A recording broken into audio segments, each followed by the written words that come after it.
Oh, c'est quoi ça?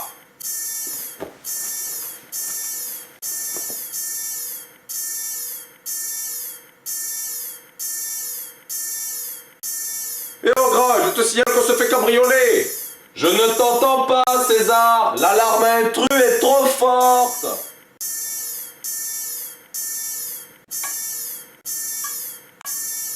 Oh, et puis merde, hein.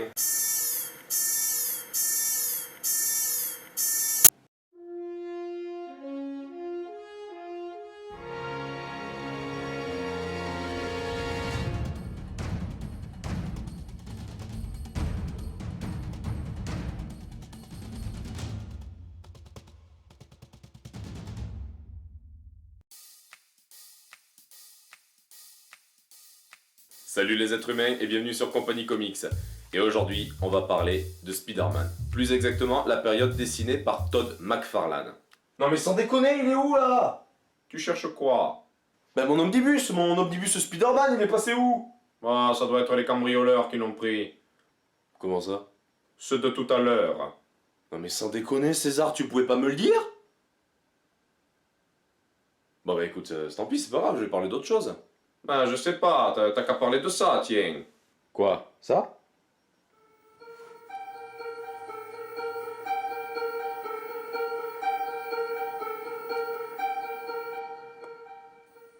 Ouais, pourquoi pas.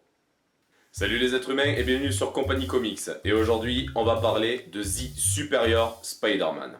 The Superior Spider-Man est un comics débuté en janvier 2013 et qui s'est achevé en mars 2014. Il a été écrit par Dan Slott et dessiné par plusieurs artistes. En Amérique, c'est publié par Marvel et par Panini en France. Alors, quelle est l'histoire de ce comics? Peter Parker est mort. Désolé. Peter Parker est mort. Et c'est le Docteur Octopus qui a pris sa place en tant que Spider-Man. Oui, je sais, ça fait un choc. Lors d'un dernier affrontement contre son ennemi de toujours dans les derniers épisodes de The Amazing Spider-Man, Octopus échange son corps avec celui de Peter Parker. Le corps de son ennemi étant malade, Peter meurt dans le corps d'Octopus. Ce dernier possédant un nouveau corps devient le nouveau Spider-Man, The Superior Spider-Man. Ça, c'est ce qui s'est passé dans le prélude. Maintenant, on va parler de l'histoire du comics en lui-même. Octopus, devenu Spider-Man, jure de reprendre le flambeau et de devenir un Spider-Man supérieur, car il se considère meilleur en tout point que Peter Parker. Il va entièrement bouleverser le quotidien du tisseur en se créant un nouveau costume plus high-tech, en quittant Mary Jane, en passant le doctorat que Peter n'a jamais eu et en devenant professeur. Il va se construire un labo, des araignées robots qui surveillent la ville et fonde sa propre armée. Si comme moi vous êtes un fan de Spider-Man, ce résumé a dû vous faire un sacré choc. Voici d'ailleurs ma réaction quand j'ai vu ce comics pour la première fois en boutique.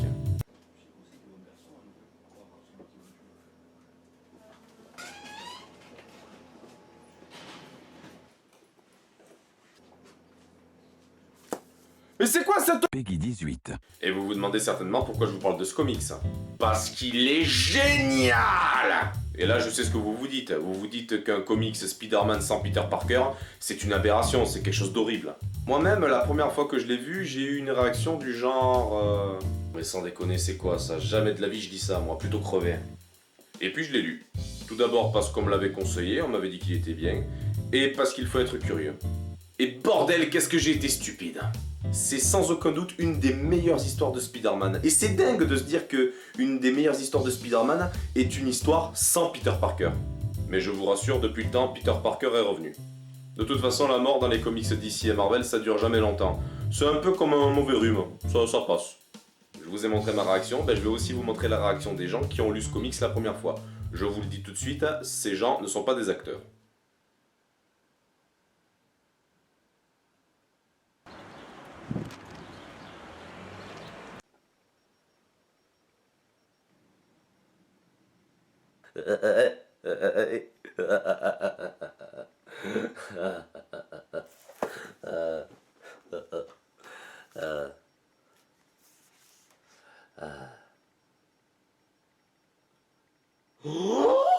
Ce comics est bien écrit, déborde d'idées et désacralise complètement le mythe de Spider-Man, voire même le mythe du super-héros tout court.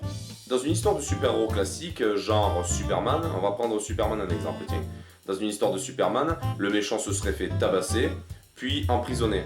Eh ben là, non. Je vous rappelle que c'est le docteur Octopus qui est devenu Spider-Man. Pour punir ses ennemis, il ira jusqu'à les tabasser très violemment, voire même les tuer. Un super-héros qui tue des criminels, ça va complètement à l'encontre des comics habituels. Et c'est pour ça que ce comics est génial.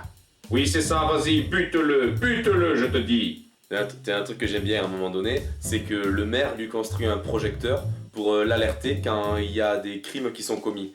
Et Spider-Man le détruit en disant que c'est une idée stupide, que à cause de ce projecteur, ses ennemis pourront savoir quand il va arriver. Et si ça c'est pas un tacle adressé directement à Batman, je vois pas ce que c'est. Attends, il a pris le corps de son ennemi pour prendre sa place. Ah, c'est pas une mauvaise idée, ça. De quoi? Non, juste une idée comme ça. En début d'émission, j'ai dit qu'il y avait eu plusieurs dessinateurs sur ce titre. Donc on n'a pas de continuité graphique. Mais ici, ce n'est pas un défaut. Car chaque dessinateur est bon, voire même excellent. Et vous savez quoi? Je vais parler de chacun d'entre eux. Bon, je précise tout de suite, j'ai pas lu tous les numéros de The Superior Spider-Man. Il y a donc des dessinateurs dont je ne parlerai pas. Je ne vais parler que de ce que j'ai vu. Ryan Stegman. Très bon dessinateur avec un style plutôt dynamique et qui a su s'améliorer au fil des pages. Giuseppe Camuncoli. Très bon aussi, style plus classique mais très bon. Humberto Ramos. Vous le savez, je ne suis pas fan du tout de ce dessinateur et pourtant son style me plaît beaucoup sur ce comics. Son dessin colle parfaitement à l'ambiance. Javier Rodriguez. Un style plutôt épuré mais très sympa.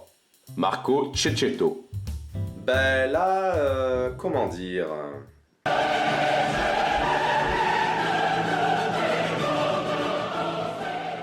Après, si je veux parler des personnages, bah, chacun est intéressant, mais on les connaît déjà en fait, parce que ce sont dans la grande majorité des personnages qu'on a déjà vus dans les autres histoires Spider-Man. Mis à part Spider-Man, les autres personnages ne sont pas si différents de d'habitude. Un truc que j'ai adoré, c'est que J. Jonah Jameson, l'ancien patron du Daily Bugle, est devenu ici maire de la ville. Eh ben, Octopus s'arrangera pour l'avoir dans sa poche, pour le faire chanter. Si je devais trouver un défaut à ce comics, ben, c'est que c'est une nouvelle histoire qui a commencé par un numéro 1. Donc c'est une histoire qui est censée attirer un nouveau public. Vous me suivez? Mais le problème, c'est que comme c'est une histoire de Spider-Man, il faut déjà connaître un petit peu Spider-Man avant de la lire. Sinon, au premier numéro, vous allez être perdu. 5 tomes sont sortis chez nous et le 6e, donc le dernier, devrait bientôt sortir. D'ailleurs, j'en profite pour pousser un petit coup de gueule.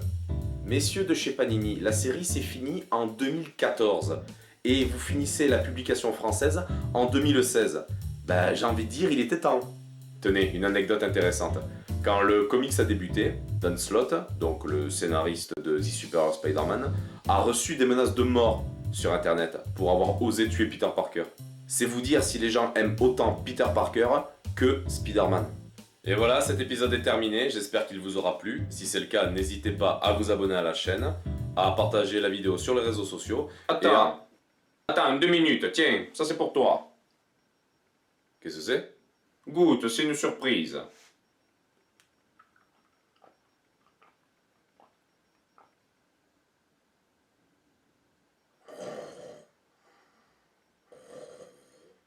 Bon, ne t'en fais pas, tu ne sentiras rien jusqu'à ce que je t'enfonce ça dans le crâne. Putain, comment ça se fait que je trouve rien?